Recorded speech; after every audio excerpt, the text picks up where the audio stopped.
Hello, everybody, and welcome back. It's me, ChipZ, and we are at last finally doing our initial read-through of One Piece Chapter 1076. It's only a day after the official release, so I know I try to be a bit more practical.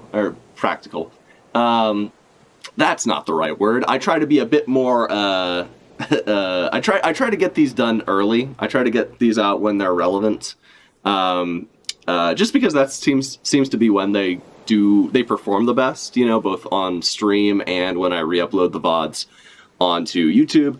However, I was sick. I was sick over the weekend. I've been sick since like Thursday, which was when I was planning to do the reaction. So unfortunately, I didn't get to do it in a timely manner.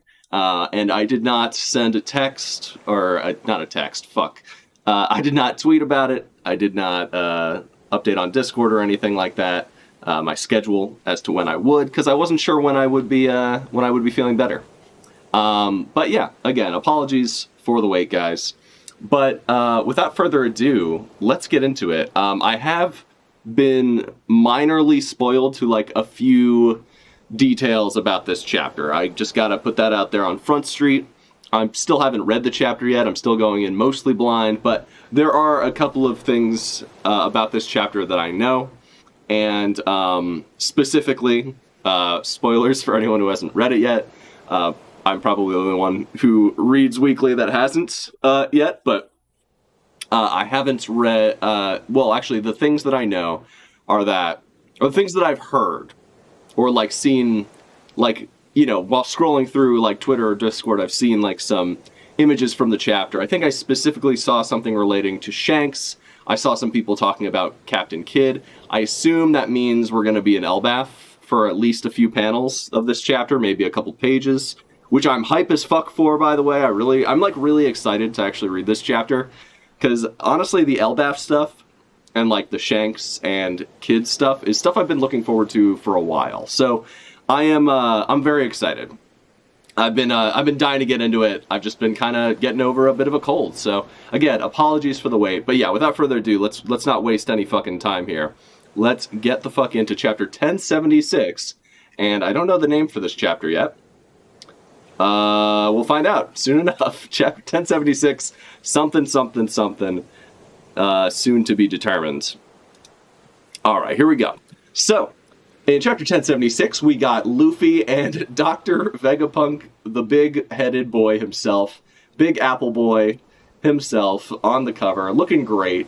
Luffy, honestly, like, I know a lot of people hate the colors that Oda chooses when he actually draws, like, One Piece character in, color, or whether it be for the color version of the manga, or when it's just, putting out like a cover page or something like that. But I kind of like the red. I I thought they were all just in black, but I kind of like that it's a bit more colorful, this is one instance where I think it works well. And red's kind of Luffy's color, and I like silly Vegapunk and his pink polka dotted shirt.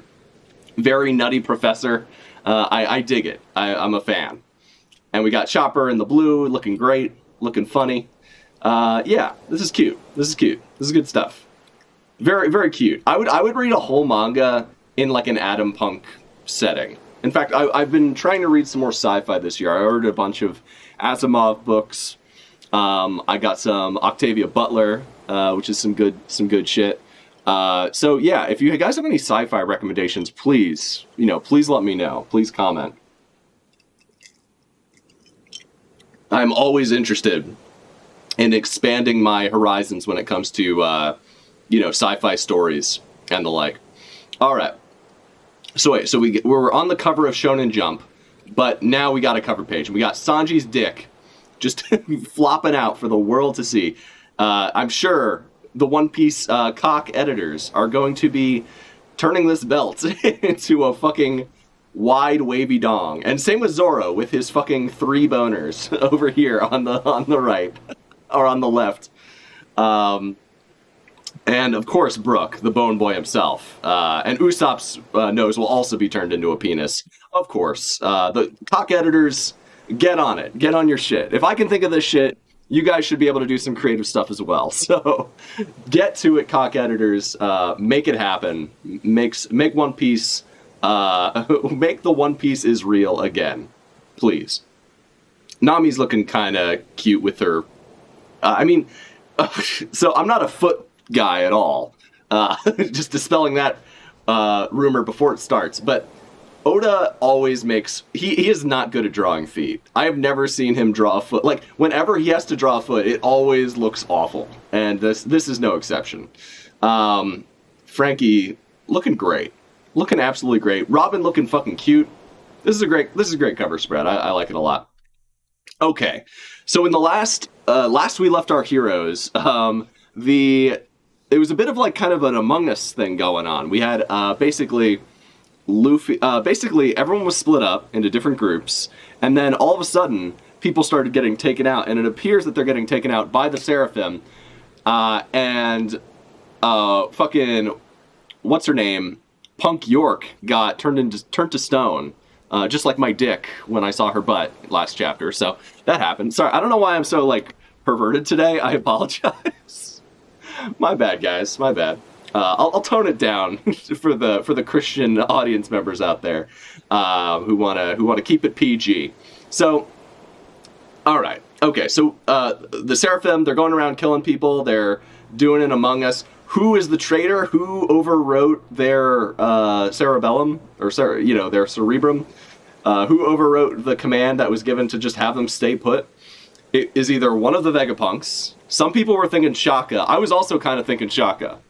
Because Shaka just, there's a good reason against it being Shaka. Like, he was kind of the first one to notice that this was happening. He did seem alarmed. But we haven't seen his face, And he's supposed to be sort of like the lawful good character, but the key word is lawful, He is by far like the most composed of the Vegapunks. But that could, I like, if there was ever to be a traitor among the Vegapunks, I think he would fit the best, because he seems like by far the most competent, by far kind of like the most like, not ruthless, but like definitely like sort of, he seems like he's the logic one, He's the logician, He's the Socrates or Socrates, as my boys Bill and Ted like to say. He is the, but seeing that he's logical, I feel like he's one of those people who could come to the conclusion that overthrowing the world government, which I think is sort of, or at very least opposing them, might be worse for the greater good than falling into line, because they know more than we do, because they have the heads of the world government, Eam, and the fucking Five Elders. They have access to information that the rest of the world doesn't. And although clearly things are wrong with the world, I could see it being like a Brave New World type of thing with like Mustafa. I forget the character's exact name in Brave New World, but like the guy who's sort of like the one running things, even though like the world is kind of fucked in that story. I don't want to spoil. Minor spoilers for Brave New World. Skip ahead like 15 seconds. There's a character who essentially, like, one of the main characters confronts at the end and is like, and he's like one of the only people who has access to like a library of like historical texts and books and like literature and shit. And like he's the one who's like decided that the world in the state that it is more pleasant and like a happier place to be than it otherwise would be. Missing arm, says Ishmael. Good to see you, Ishmael. How you doing, buddy? Missing arm. Whoosh. Yes, I cut off my arm for this chapter. No, I've been spoiled to the fact that Shanks and or Kid might be relevant in this chapter. So that's why I did the missing arm thing, because both my red-haired boys are missing an arm. So, including red-haired Radigan, who's also missing his fucking weird ghost arm. So, yeah. But anyway, so, yeah, like I said, Brave New World, in the end, like, the kind of, like, righteous character confronts the character who's, like, really kind of controlling things from behind the scenes, but the guy who's controlling things is a very empathetic person who is just logically has come to the conclusion that the world would be better if, like, people were satiated, like, in the ways that they are by, like, entertainment and drugs and sort of, like, fulfilling people's short-term needs in order to kind of like keep the world running on like a tight shift and kind of making sure that like people are happy overall, even if maybe their souls aren't fulfilled. There's an interesting like thing going on there, and I would love it. And I feel like Oda could. I don't know if he's going to go exactly the same way with it. In fact, I doubt he will. But I would love to see. And I think he is kind of setting up at least the five elders to be like somewhat sympathetic, or at very least like they've had to orchestrate atrocities, but I feel like they did it at least in their minds for the greater good. Like they are like I see them as utilitarian heroes doing the greatest good for the greatest number of people, or at very least trying to do so, trying to like they are in charge and they are doing what they can to maintain stability for what they think is best, you know, for the best way they think they can make the world. And like Eam might be a more nefarious figure. It's really hard to tell. Obviously, it's benefiting some people a lot more than it's benefiting other people, and there is a ton of things to not be happy about the world government with.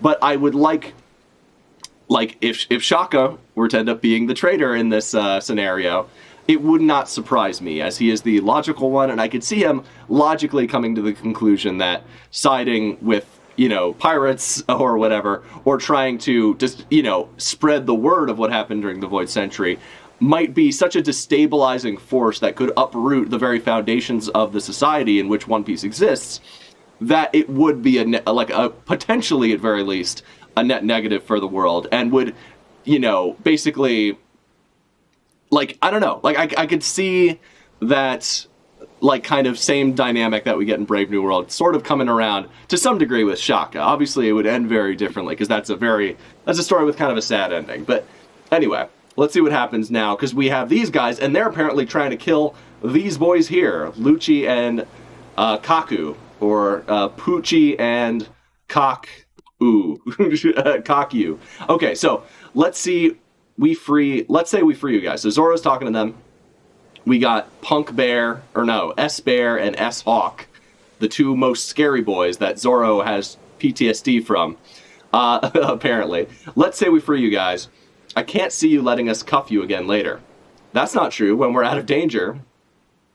Oh, it's called Chapter 1076, Old Friends. That's an interesting name for this chapter, especially knowing, like, a little bit about what I personally expect from this chapter. I expect that we're going to start with a bunch of stuff related to, and Oda's been doing this a lot recently, where like he will start the chapter by either cutting away to some like other major character in the universe to set up something that happens later, then having basically excuse me, then having most of the chapter be about what's happening in Egghead, and then cutting away again to like something at the end of the chapter to like set up other stuff going on in the world. So there's a lot of interesting stuff going on here. I'm really excited to see what's going down.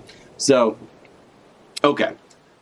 So they're like, no, we won't try to escape, bros. We'll hang out. We'll let you cuff us up again. Are they really joining forces? So these guys the old friends? You know, the Lucci, Luffy, Kaku, Zoro dynamic? We'll put these restraints back on without a fight. And obviously Luffy, as a very trusting individual, he's skeptical when it matters, but he tends to be more willing to give people the benefit of the doubt than Zoro is. Zoro is by far the most skeptical member of the crew. We know this because, you know, obviously every time they've, you know, like when Robin joined, for instance, and even when Nami, like, kind of joined, like, Zoro was more skeptical of people who he thought might betray them, and oftentimes ended up betraying them. So, like, Robin, he was very skeptical of Robin, when Robin was basically able to win everybody over, like, immediately when she joined. But Zoro was the one who was like, no, I don't trust you. You know, I'm not going to be bought over so easily. But Luffy, on the other hand, is like, I don't know, she seems cool to me, I guess. Like, I'm down. So, yeah, who knows? Who knows what's going to happen with that? So, obviously, these guys are going to join the crew. Moral of the story. And I can't wait. So, we do got to talk about this, right? So, obviously, I'm getting a bit, like, you know, I'm putting my tinfoil hat on a little bit here, but, like, so, Kaku and Lucci, these guys have committed unspeakable atrocities, especially Lucci. Kaku, I could see being a character who would become an ally, because despite his, you know, killer instinct and how ruthless he can be, he is kind of like a sweetheart deep down. Like, he did kind of feel bad about betraying, like, what's his name? Like, Paulie, for instance. Like, when Zoro told him, like, yeah, you know, Paulie told me to tell you that you're fired. Like, he kind of got upset about it. He felt sort of bad, you know? He actually kind of liked being a shipwright. And it was kind of like, he kind of, you know, and that's the whole thing why I don't like that Oda has just brought these characters back into the story after their cover arc, where they were like IRL, like where they quit the government and like were on the run and were like fighting Marines and shit. Because now it's like, what happened? Like, what changed between them like escaping from the world government and you know, like being blamed for the failure of like you know, everything that happened in Enies Lobby, and now just being like back on board with them. I guess the government just cut them a sweet deal.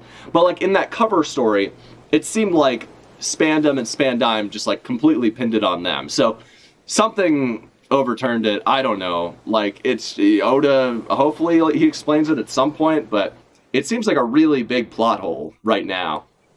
But yeah, so like I could see those guys like Fugitive, Lucci and Kaku, you know, hooking up with Luffy and Zoro, but like government dog, you know, absolutists, assholes like these guys, it's like, what's next? Is Akainu gonna become like a friend? Is he gonna get disillusioned with the fact that his, you know, absolute justice Marines have been puppeted this whole time by fucking Eam-sama, and is he gonna team up with Lucci to take, or team up with Luffy to take down Eam-sama, and we're gonna have like a fucking Akainu, you know, redemption story, like just like we had for fucking Bellamy back in Dressrosa. So I don't know. Like, I don't think so, right? Like, Akainu's pretty much like one of those characters like we have, you know, we are free to hate. Like, he is like one of the most, you know, he's done something that people are so, like, will never forgive him for, both as audience members and as characters within the story.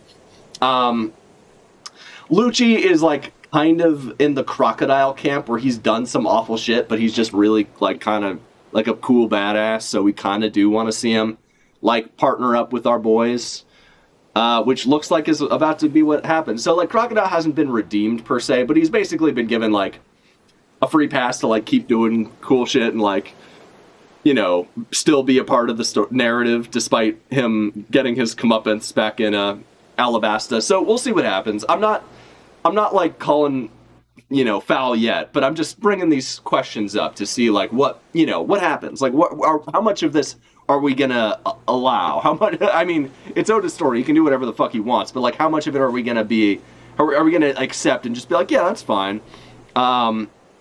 It's not bad yet, but it's like I'm keeping my eye on it. You know what I'm saying? That's all. Really, in that case, he's obviously lying. Shroom. So this guy's eating shrooms, he's doing a room, he's running. Excuse me. Did he just do a kick? A kick slice. So that's kind of similar to what the, that's like a CP9 move, right? So this guy does a kick slice, a fucking, what's that thing called in the CP9 tongue? I don't remember. It's the thing that they do, the Rankyaku or whatever the fuck it is, and they kick, makes a slash. Why didn't he just use the sword? I don't know. But anyway, Luffy and Zoro save Lucci and Kaku again. These guys are useless. Oh, he turned. Oh, fuck. He's got Mr. One's fruit? Oh, my God. Why didn't they give him Diamond Jozu's fruit? That would make him, like, literally unstoppable. Yo, that's nuts. Wait, so, hold up. When and how did they make a copy of Mr. One's fruit? Because that's kind of the perfect fruit for this guy. And that's actually awesome. So, okay, so here's the thing about the Seraphim. I'm sure I mentioned this I might have talked about this in the last ChipZ Ahoy episode, but what I think might happen with them, because here's the thing. As much as I know so many people out there just want to see that final rematch between Zoro and Mihawk, and they want that to be the final thing that happens for Zoro in the series. But here's the thing.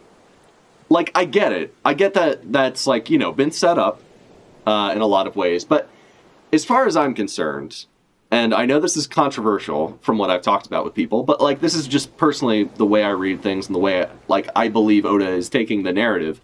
Like, the moment Zoro bowed his head, like, to Mihawk, and Mihawk showed him respect during their duel. Later, before the time skip, Zoro bowed his head to Mihawk, begged him to train him.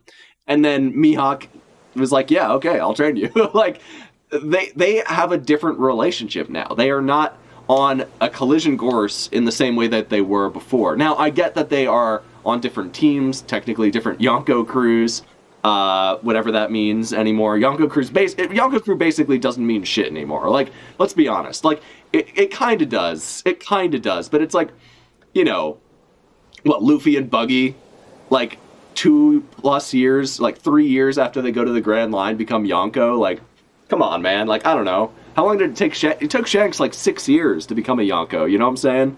It took fucking, I know Buggy kind of like failed up backwards, and like, Luffy had luck on his side, and like the winds of fate or whatever behind him. But I don't know, man. Like, it just seems like I'm glad, like, Luffy, at least with the Straw Hats, they've done so many like remarkable things, and they didn't do it alone. They had help, So, like, I kind of get why they are getting so much recognition.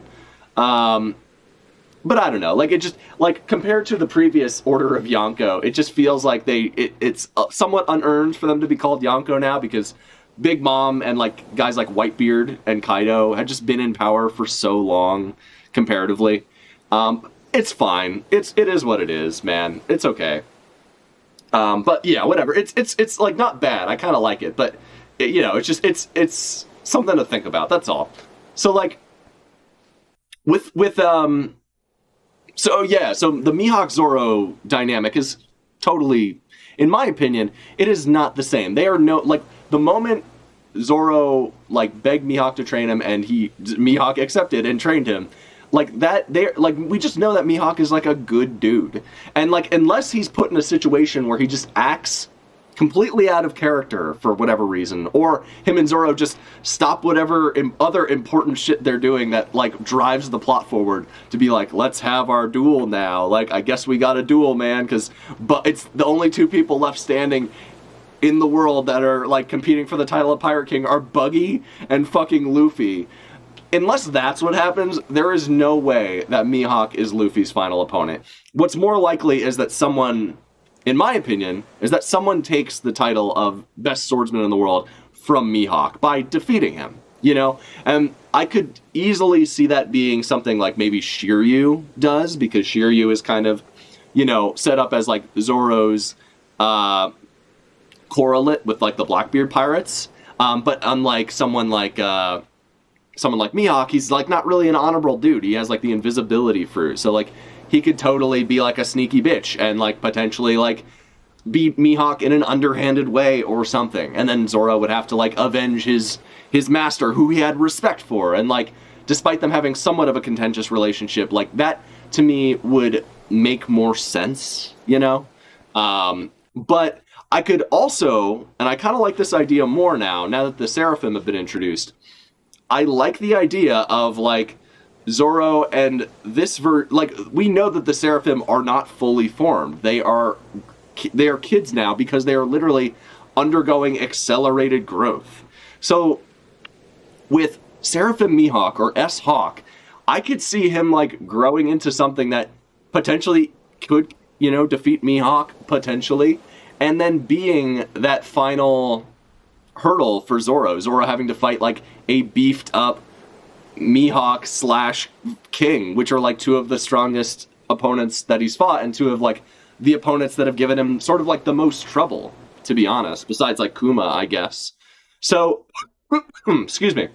So yeah, it definitely, to me, that feels like is that a little bit less, like, satisfying than having that final battle with, like, your rival, like, from, like, what, chapter 40 or whatever?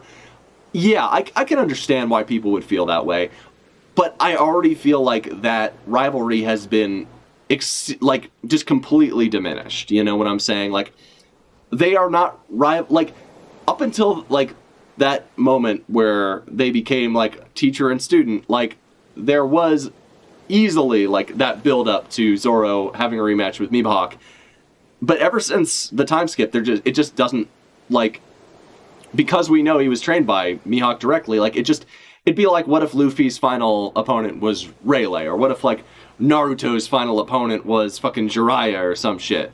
Like, it's not that that can't be compelling under certain circumstances if the story was written differently. It's just not written differently. You know, it's written in the way that Oda does it. And, like, I just don't, at this point, I don't see Oda making Mihawk Zoro's final guy anymore, just because it doesn't feel like that's like the way he's taking that relationship.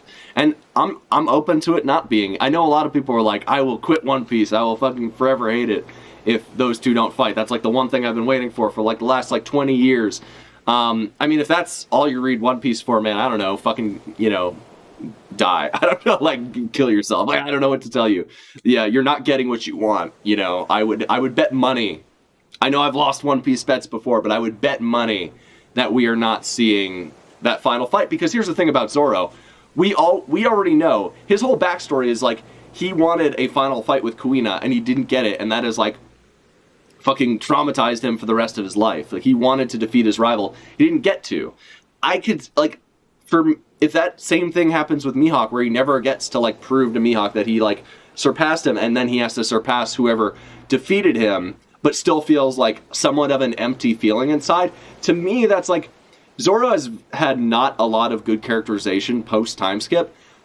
If he doesn't get at least something like as impactful as that, as like a kind of, not a hollow victory, I still want it to be a good fight, whether it's against S-Hawk or Shiryu, whoever ends up being his, like, final hurdle, like a fully grown up S-Hawk, or, like, you know, Shiryu after he's, you know, had some chances to, like, prove how cool and badass and scary he is. Like, I want whatever Zoro's final encounter to mean something to his character. And I'm not saying that him beating Mihawk wouldn't mean anything. I just don't think at this point it's something we should be expecting based on the way Oda has handled the story.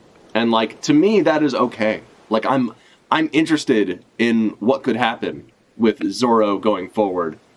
Especially now with S-Hawk. Now that we're seeing, like, what this guy can do, and how it's, like, an amalgamation of all of Zoro's, like, previous opponents and, like, his previous rivals. The people, like, it's literally an amalgamation of the three characters who have given Zoro the most trouble in fights. It's fucking Mihawk, it's King, and it's Mr. One. Like, the three people who pushed him the furthest, you know, in a lot of ways, besides maybe Kuma. But that was, like, a whole different dynamic. So, yeah, like, to me, this is, like, I could see a fully grown S-Hawk being, like, Zoro's ultimate final test as a swordsman. And I think that would be cool. I think that would be cool. I know a lot of people are going to disagree with that. That's just my personal opinion. So, putting it out there. Oh my god. Okay. Rant over. Time to continue. Isn't that the dice fruit's power? He sees Mr. One. Glub, glub, glub, glub. And he's got the fucking juice flowing through him. He's been drinking his fucking, drinking some heavy lean and shit. Zero and I, you keep having to save us. You won't get anywhere like this. Reluctant bromance between Kaku and Zoro. I could see it. Oh, shit. Alright, here we go. Sorry, I thought my camera was a little bit blurry there. Okay, so let's see what's going on. So, CP0, let me ask, what was your mission here? So we got Shaka. Eliminating all 7 Vegapunks, says Lucci. Fucking edgelord piece of shit. Looking like fucking ass with his fucking gross beard. Lucci, don't just blurt it out like that. I mean, at least he's being honest. And I take it you won't let Stussy off the hook given her betrayal. That's right, I won't show her any mercy. Are you trying to convince them not to save us? Kya! That was Nami. All 4 of those things must be running wild. How are we meant to protect everyone on top of the 7 Vegapunks? Hey, Helmet, give me the cuff keys. I'll leave the decision in your hands. Wow, I didn't expect that from Shaka. Wow.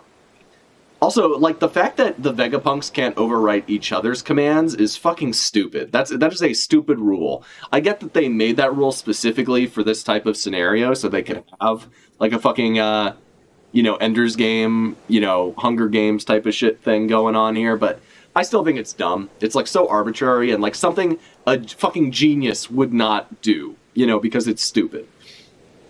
I'll leave the decision in your hands. There should be at least be, like, an overwrite command or code or something. Just please protect. Excuse me. I'll leave the decision in your hands. Just please protect the Stella at all costs. When those 4 guys are out of the way, and you realize you can't beat me. Oh, nice. Okay. That's Luffy fucking going in a little bit, and you realize you can't beat me. You won't be a sore loser and go after my friends and the Vegapunks, right? When those 4 guys are out of the way, and you realize you can't beat me. You won't be a sore loser and go after my friends in the Vegapunks, right? You idiot, these guys won't fall for a taunt like that. Fat chance! You're the top priority on my hit list. You straw hat bastard. You straw-hatted bastard. Okay. I like Lucci being kind of pissed off here. This is kind of like entertaining. So he's fucking pissed. Snap. Fucking bit his own tongue or something. Or maybe his fucking jaw snapped because he's a fucking weak bitch. I won't go out of order. But your friends won't outlive you for long. He took the bait. Ursus. Luffy's still fucking unlocked them. I love this line from Luffy. This is cold as fuck, man. This is one of the coldest things Luffy's ever said. When those 4 guys are out of the way and you realize you can't beat me, you won't be a sore loser and go after my friends and the Vegapunks, right? That's great. So he lets them go, because Luffy is confident he can whoop these guys' asses. So, and to be fair, he was whooping Lucci's ass pretty good. So, yeah, whatever. That's fine. It's under these circumstances, it is what it is. And I am kind of interested in seeing them as, like, a team, because we've just never seen that before, That's an interesting dynamic for some old villains like these guys, It's very, especially because, I was thinking about this. Back in Water 7 and Enies Lobby, when we first met Lucci and Kaku, they were the betrayers. They betrayed CP. They betrayed fucking the guys who build ships. You know what I'm talking about? The shipwrights, the Golly Law guys. And I remember Paulie was just so fucking distraught and so fucked up by this betrayal. He really trusted these dudes. Like, he really felt like they were his brothers, because they'd spent, like, 4 years or whatever, 5 years undercover, like, working as shipwrights with them, and then they had fucking, were brothers in arms or whatever. But that chapter, I didn't realize this until recently when I was thinking about it, but that chapter when Stussy betrayed Lucci and Kaku, and now they're kind of like the guys who are sort of fucked up and asking to team up, because originally the Golly Law guys hated the Strawhats, but then Luffy but then like Paulie was put in a situation with Luffy where he's like, nah man, like, seems like you're kind of like at least like sort of on the same page, and like we both want to like protect our homies, like we got to work together, like we got to make an alliance even though I don't like fully trust you, because like something else is going on and my bros are betraying me.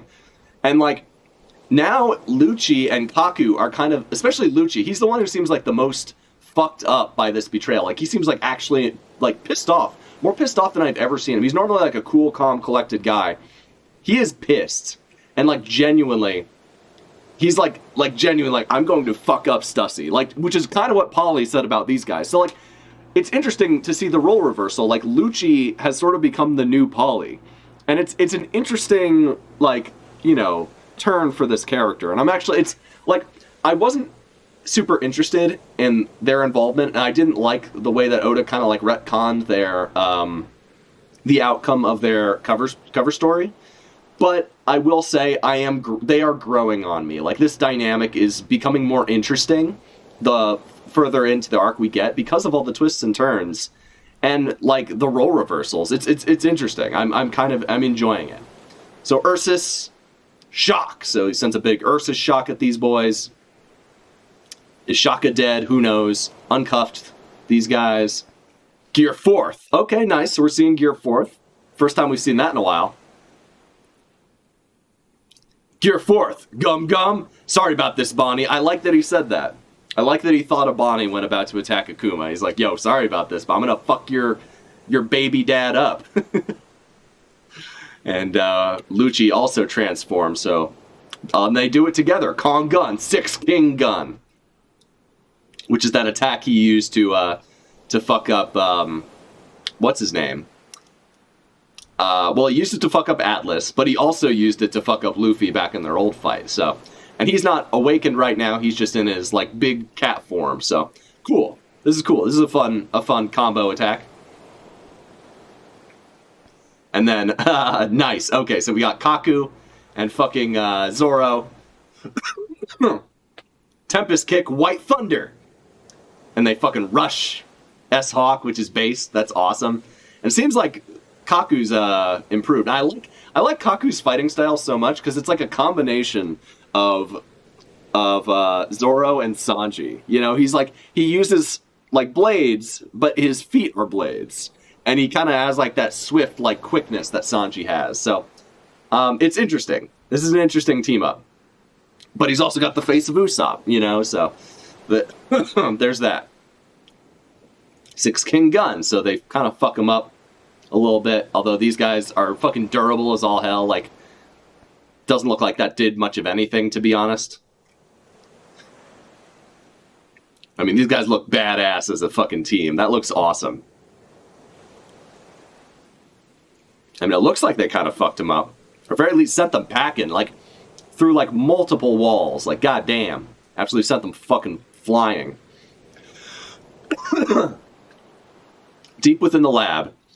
Need for food. We haven't had a decent meal in over 2 months. Who are these guys? I wonder if we'll ever be allowed to leave. Are we going to die here?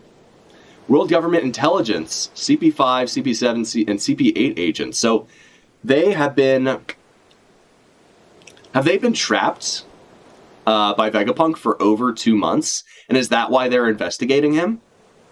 2 months back, when we were meant to set sail after our inspection of Egghead, those weaponized sea beasts attacked us. Maybe that's why CP0 is like doing an investigation, because like Egghead's been fucking capturing all of their inspectors, I guess, like their the lower level CP members. That's very interesting. No CP9, which is interesting, because you'd kind of wonder who are the new members of CP9 now that the other guys have left.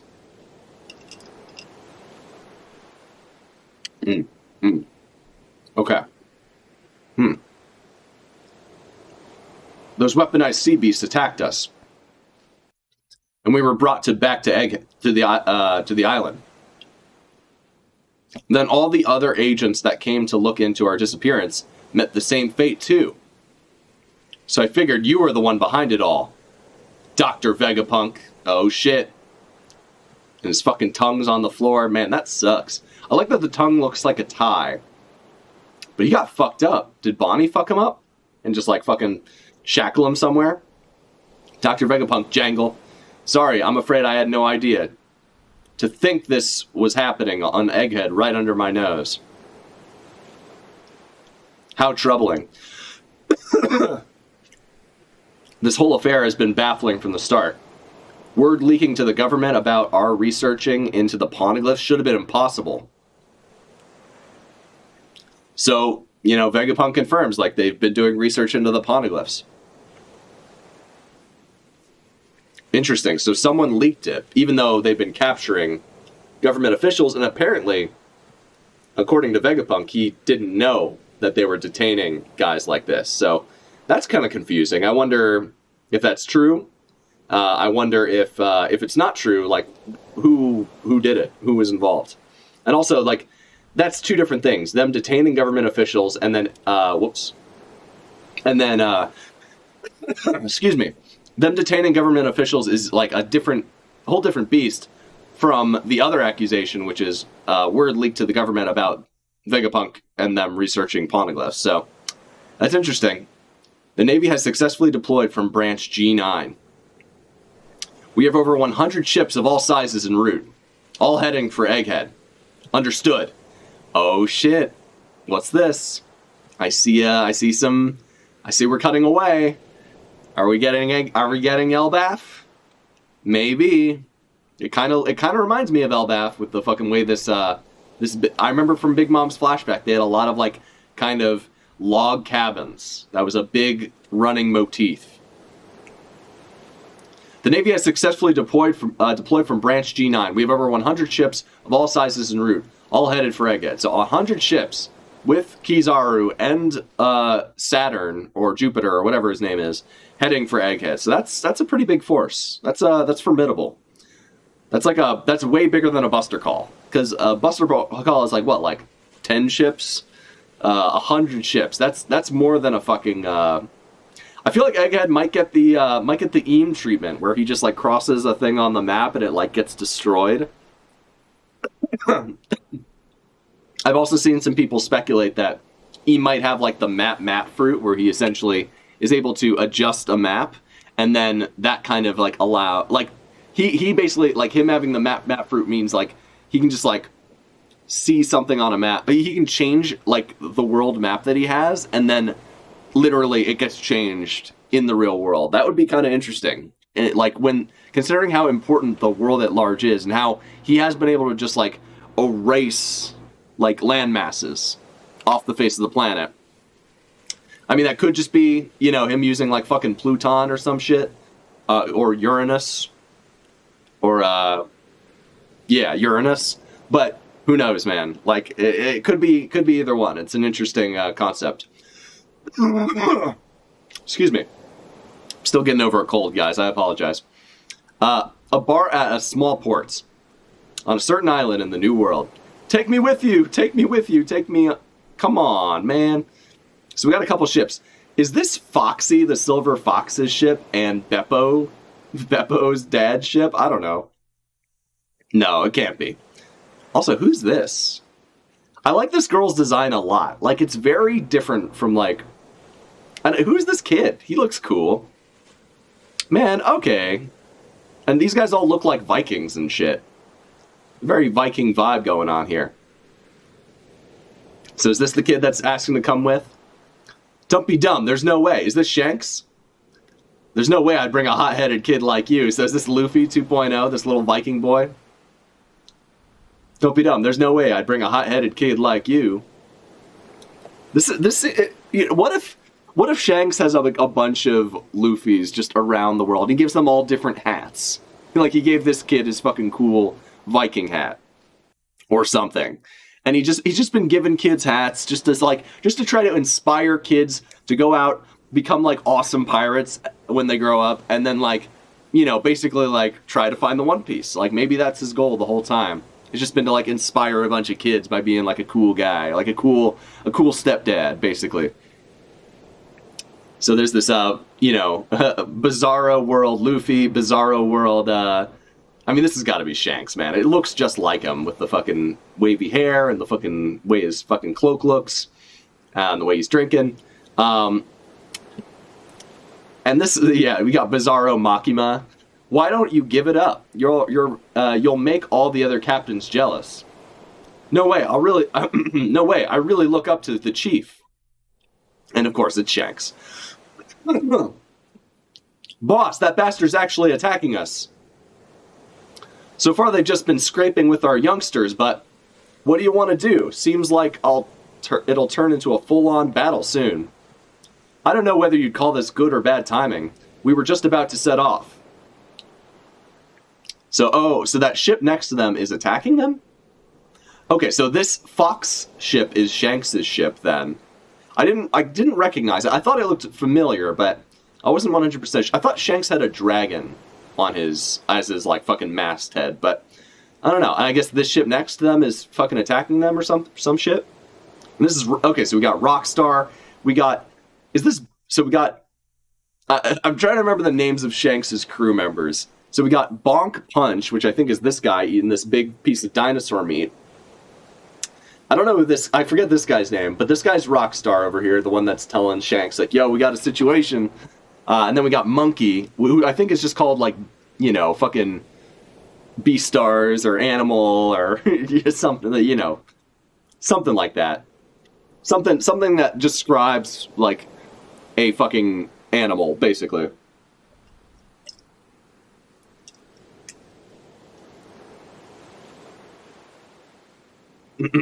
Okay. I don't know whether you call this good or bad timing. We were just about to set off. Pwah! Taking a big swig of a drink, just like he does. He does that basically every time we see him. Guess I lost track of time. Man, Shanks has got drip. Him with the Hawaiian pants. I like that they were able to make him look so cool despite his sort of like kind of goofy initial design, and they basically did it like the next, like before the end of what's it called? Before the end of Romance Dawn. They just gave him like a cool cape. And that he's always looked great. It's such a simple design, but he's always looked awesome. And like Oda's done such a good job of like making him just like look dripped the fuck out without being like too over designed. You know, he's awesome.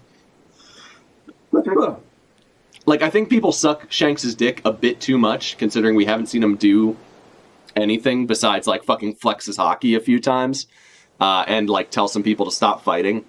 But I do gotta say, you know, he's got a cool design. I'm excited to see more of him, and I'm excited he's actually getting involved in the story again. Guess I lost track of time, catching up with everyone. Can't be helped when you suddenly come across old friends you thought were dead. What? Old friends? So, are these guys the old friends he thought were dead? I don't know. Okay, so we got some other boys. We got Yasopp. We got the big three. These guys are the monster trio of Shanks' crew. We got Yasopp, we got fucking Ben Beckman, and we got Lucky Roo, the big fat boy. Our favorite fatty. Absolutely. Looking great. Eating giant, like, grapes off a vine, which is awesome. The enemy's gonna be... Okay, hold on. Oh, the enemy's gonna be pissed at you for keeping them waiting. Yeah, you can't talk, Beck. Do you really think he's the only one they're mad at? Let's set sail. So we're really doing this, Chief? You going out there to fight, Shanks? You're going out there to fight, Shanks? I'd never let this island become a war zone. Oh, he's so dreamy. Whoever this weird-looking girl is. I mean, she's cute. I actually like her design a lot. She looks so different than a lot of, like, the other One Piece girls. But I like that he's, like, you know... I like that she's fawning over my boy Shanks, because who wouldn't? Kind of a handsome boy. Wait, is this Dory and Brogy? No fucking way, dude. Are you serious? We're getting a Dory Brogy chapter? Are you... no way. I don't want to cause any major trouble here. Hey, Dory, Brogy, can you lend me a hand? Whoa, are Dory and Brogy a part of his fucking crew? Gah-ba-ba-ba-ba, sure, brother, I don't mind. Whoa, so he's got Dory, Brogy, and fucking Omoy and Kashi with him. That's so cool, man. And who's this fucking kid? I like these guys. Sure, brother, I don't mind. Before that, can you go check something for me, Rockstar? You have a message for Captain Kidd? Yeah, yeah. Let's do it, red hair. Yeah, tell him. This island is actually Elbaf, the home of the most prideful warriors around. Oh, fuck. Hold on. Wait. So, you know what? There are two small ships. Oh, so these two small ships must be... Maybe those are Omoy and Kashi's ships? And then... the big ship is Shanks' ship. That must be why I couldn't... Or maybe the big ship is the giant ship. I don't know. I'm confused on whose ship is what at this point. But anyway, whatever.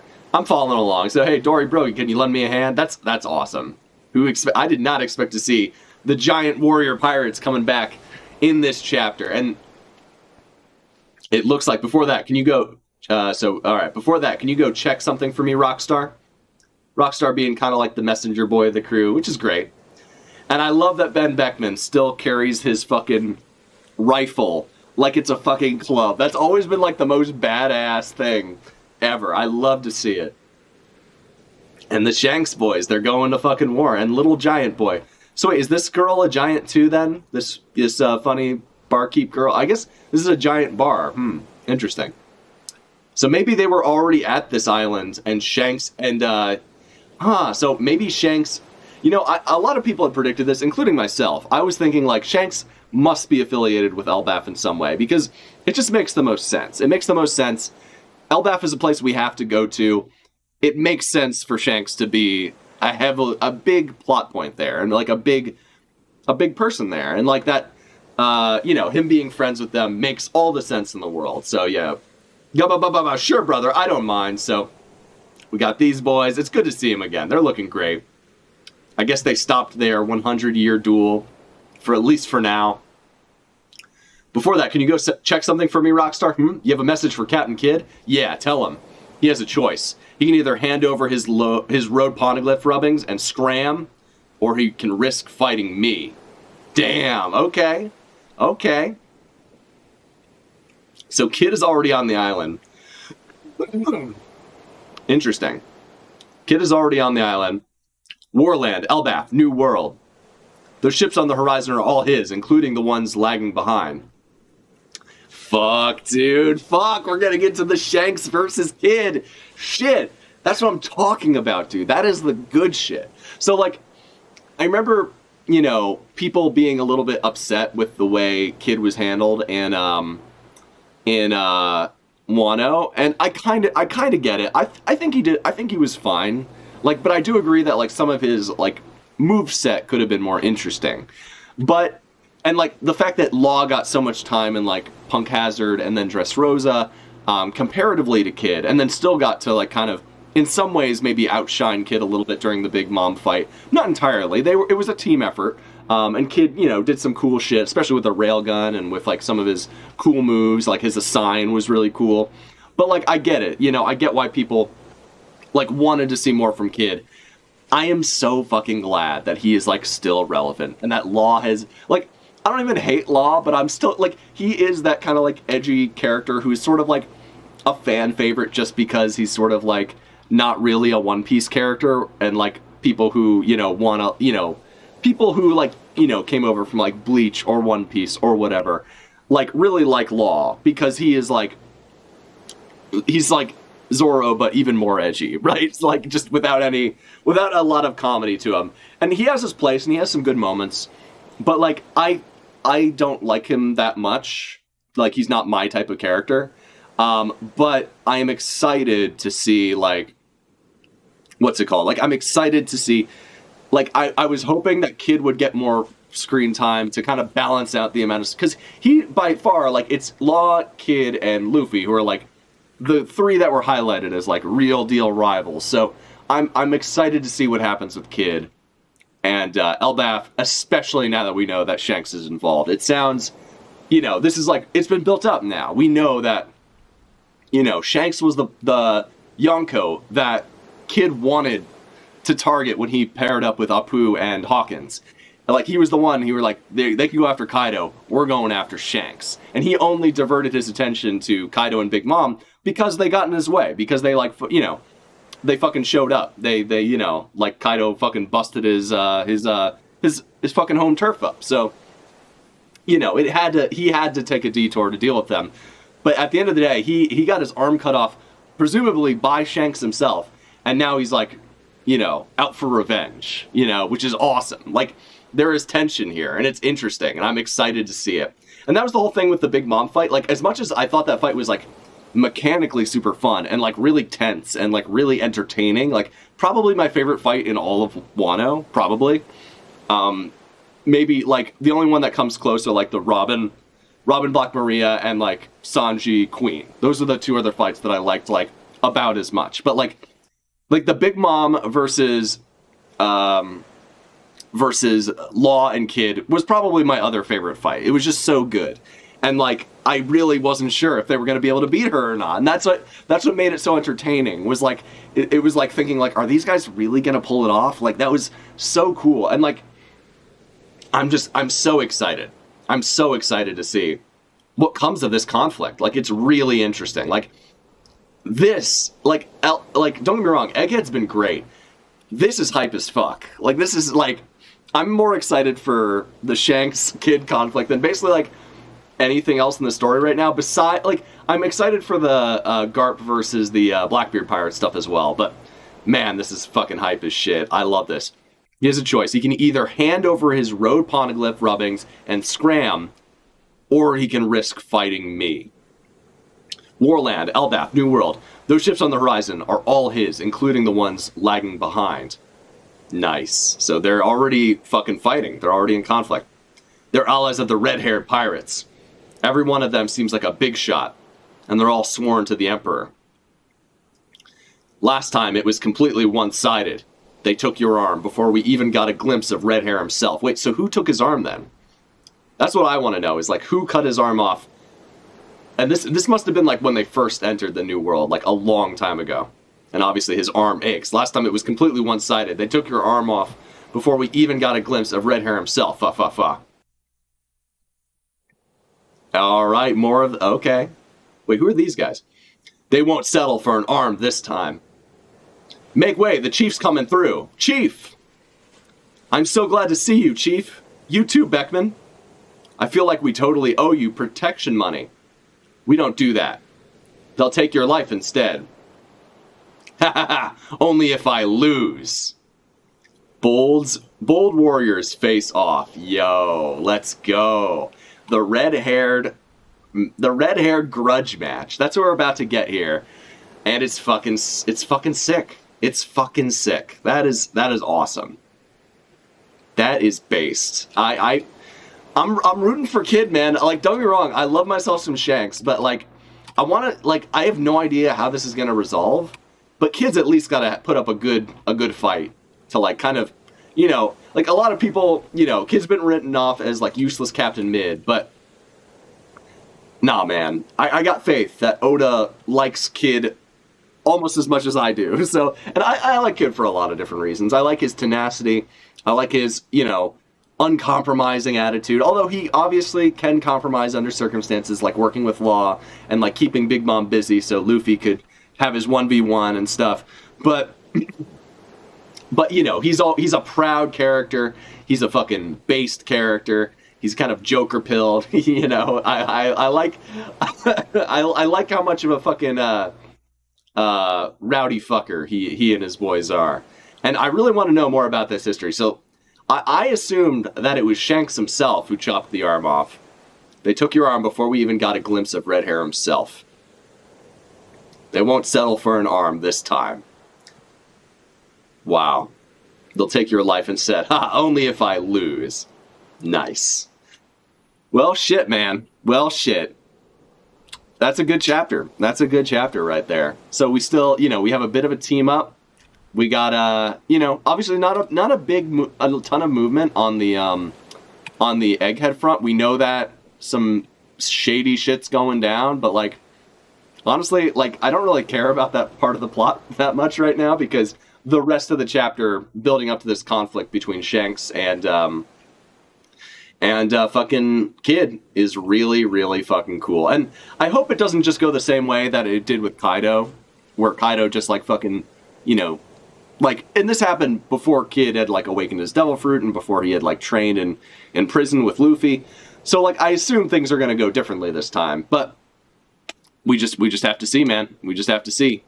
I want Kid to perform well. I don't necessarily want him to beat Shanks, but like it's got to be a different outcome than just him getting beat the fuck out of and then put in prison so that he can run into Luffy again.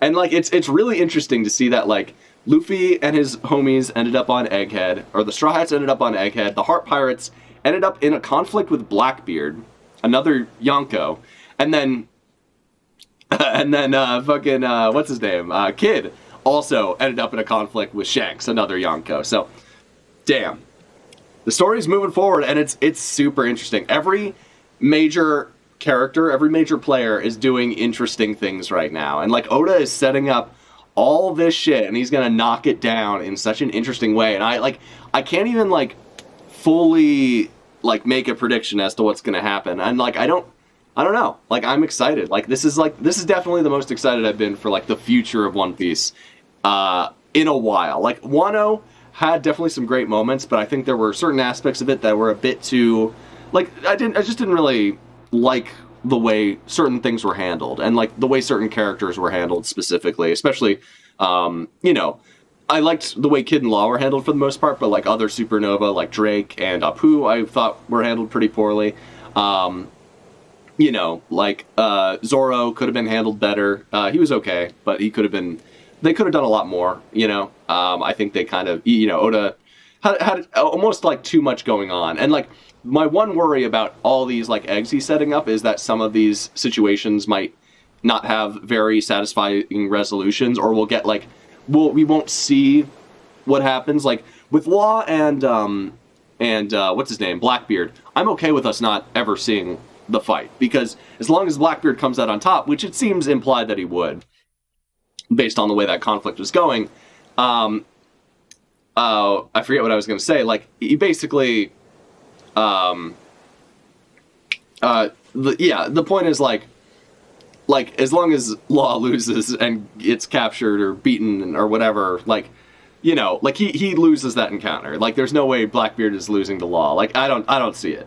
So I don't know, but like, with this one, this feels like there's been a build up to a conflict between Red Hair and Shanks, or between Captain Kidd and Shanks, and it's interesting because unlike with what would happen to Kidd when he was attacked by Kaido, he wasn't expecting anything. Like Kaido came out of the fucking sky and fucking face planted on his fucking home base. This time, Kidd is on the attack, and obviously he's outgunned and outmanned. He's up against a fucking, you know, a powerhouse who has like a ton of allies and like is friends with everyone on the, you know, all of Elbaf. Also, I just realized this: Elbaf has this like giant beanstalk or giant mountain just going straight up, and we've seen that in Big Mom's flashback too. We have never seen the top of this thing. I'm also seeing some like things that look like tall ass trees, sort of like in the background. So who knows what's going on there. But damn. They won't settle for an arm this time. They'll take your life instead. Haha, only if I lose. So that's, I don't know. This got me hype as fuck, man. So another go-to chapter for me, man. This stuff is great. I'm having the time of my life reading One Piece. And do we have a chapter next week? Break next week. Okay, cool. So instead of, since I kind of didn't stream much last couple weeks, I am probably going to stream later this week. I think we're going to do Hi-Fi Rush. Super fun game. I don't know if you guys saw my last stream of it. It's incredibly fun, incredibly colorful, and really entertaining. Really engaging. So I think that's what we'll do on Thursday. So I'll see you guys then, and have a good rest of your evening. Bye-bye.